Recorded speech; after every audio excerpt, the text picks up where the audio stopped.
What's going on, guys? Big Cloud here, back again. All right, so we got some more news that has officially dropped. Now, what I find interesting about this particular news, it actually makes more sense that news like this would drop. As you guys already know, let's be real here, Sony is definitely controlling these leaks. If you don't believe me, let's go back to Gamescom. Gamescom literally just got done wrapping up in terms of the first, the open night, right? In terms of the conferences, so to speak. Microsoft pretty much made a statement with Gears of War 5, and then during the entire event, after Microsoft's reveal of Gears of War 5, Sony dropped the news that they bought Insomniac Games. So clearly, Sony is definitely throwing some stuff out here right now. I'm definitely believing at this point. I believe that Sony is controlling the majority of these leaks, and it all makes sense at this point. But let's go ahead and get into the leaks. So the actual dev kit for the PlayStation 5 actually supposedly was leaked, and this is what the system actually looks like. Now, I know a lot of you, when you look at this design, you're going, that is hideous, and I am with you. It does look hideous. It doesn't necessarily look appealing. It looks like one of those Alienware what was it, Steam machines. You guys remember those crazy high-tech systems? They look like bots. It looks kind of like that. But here's the thing that I want you to take note of when it comes to this actual leak. Dev kits, in terms of look and of course in terms of specifications, are not the final representation of what you're going to get with the final system. And a lot of you know this, which is why, this is not really going to be too much for me to explain. If you want a good explanation, let's look at the PlayStation 4, for example. We have the slim model, we have the glossy top model, and we have the PS4 Pro, right?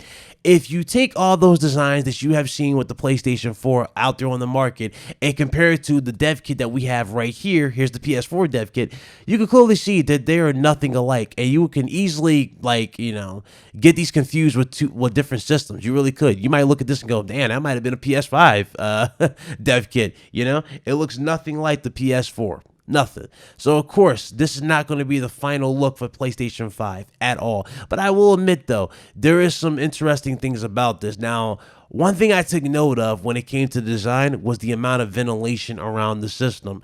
They immediately even talked about this in the article, the V-shaped ventilation. And I was like, Now, we know vapor chambers, right? We talked about this too on the podcast, that the system's definitely going to have a vapor chamber. It'll make sense for that, right? But we never talked about in terms of ventilation, how much ventilation this system's going to have. With the specifications going around that it's going to be clocked at 2 gigahertz, the graphics card, so to speak, and that the system's going to be outperforming a Vegas 6419, that system's going to be producing quite a bit of heat, right? In terms of the processor, it's going to be doing quite a bit. So you're going to need a lot of ventilation. And when you look at these dev kits, that actually adds to that speculation that it's definitely going to need quite a bit of ventilation. And when I'm looking at that again, that's definitely what's coming to mind. It doesn't necessarily blow me away that I'm seeing this. It doesn't.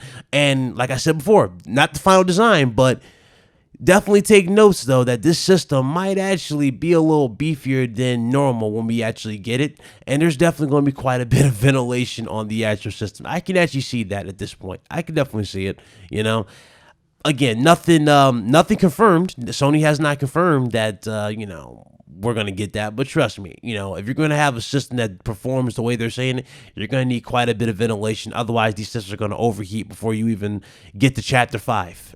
So that's where I'm basing that off of, common sense right there, okay? Man, what else is going on at Gamescom, man? Obviously, yeah, the gameplay that you guys are seeing on the screen, this is Marvel Avengers. This game is absolutely stunning. I'm blown away by what I'm seeing. Gameplay looks on point. Loving the Captain America gameplay. It looks dope, man. I'm loving this. I'm definitely pre-ordering it right now. They have my money. I might actually get the collector's edition. I might actually do it. I'm loving it, what I'm seeing so far. So this is what we're seeing with the Captain Marvel, or I'm not Captain Marvel, the Avengers game. I wouldn't be surprised if Captain Marvel does get added, because they did say more characters are going to be added. So that's pretty dope. But moving on from this, let's get to the last story and the last bit of news I got from you guys today. So it turns out there was some layoffs at GameInformer. Now, supposedly this was supposedly GameStop had a say so in this, but I'm not really sure. Not more information was revealed for this, so I'm not necessarily sure if GameStop had the final word, which led to the firing or layoff of these particular talented journalists who worked at GameInformer.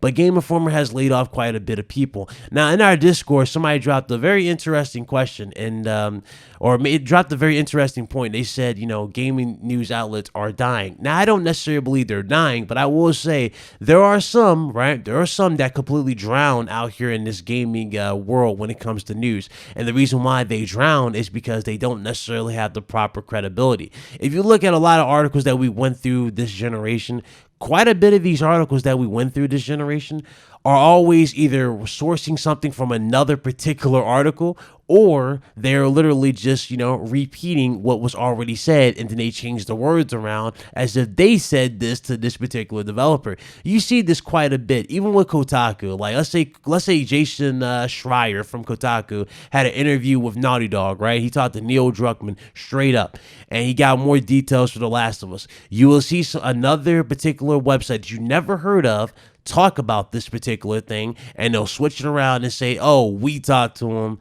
and it'll be a word for word copy of what was already said. This is something that's been a problem with gaming news for quite a bit. So it doesn't surprise me that people will have that type of mindset at all. It doesn't surprise me. It really doesn't.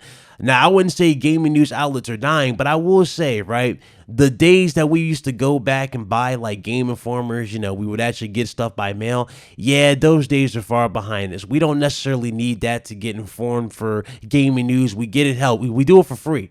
We get it for free as of right now. We go strictly to YouTube. A lot of gaming news outlets, cover everything through YouTube, such as IGN, such as GameSpot, right? Everything is on YouTube, so you don't necessarily need a Game Informer anymore to get informed for the latest gaming news or anything of that nature. You can get all your gaming news through podcasts, which, again, we do on this channel. We talk about gaming news, right? You can get it through podcasts, or you can get it through actual videos, and that is the truth. So I definitely understand where people are coming from, though, when it comes to, gaming news outlets dying.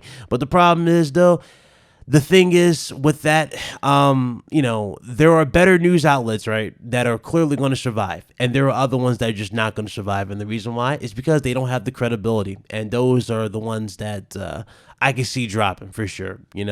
Bigger gaming news outlets might actually, suffer in the long run when it comes to the way, social media is. Everything gets leaked on Twitter. And, obviously we immediately make videos. But again, I don't see every single gaming news outlet going away anytime soon, unless they all convert to YouTube, which seems like the more logical step to keep things under wraps for them. I don't see much else actually being, I don't see any else things leaving at this point. I really don't. But yeah, that's just my thoughts on the matter. It sucks that these people got laid off, but I know for a fact they're going to land back on their feet. They're a bunch of talented individuals. They'll land back on their feet. They'll get a job easy. This is nothing. You guys don't worry about these guys. They'll definitely bounce back. They got the credentials. They'll definitely bounce back and be better on their feet, But until then, ladies and gentlemen, that unfortunately brings us to the end of the video. Hopefully you guys enjoyed. This is Big Cloud Gaming. If you guys enjoyed the video, definitely hit that like button. I want to say massive shout out to everybody for the support. Thank you guys so much for all the new faces, everybody who's new to the channel. Thank you guys so much. Welcome. Hope you guys enjoyed the content, and I will see you guys on the next one. Like I said before, man, y'all be blessed. Like always, man. Y'all be blessed. Y'all be easy. And I will see you guys on the next one. But until then, y'all be good. And go play some games, for God's sakes. Go play some games. It's Big Cloud, man. I'm signing out. Deuces.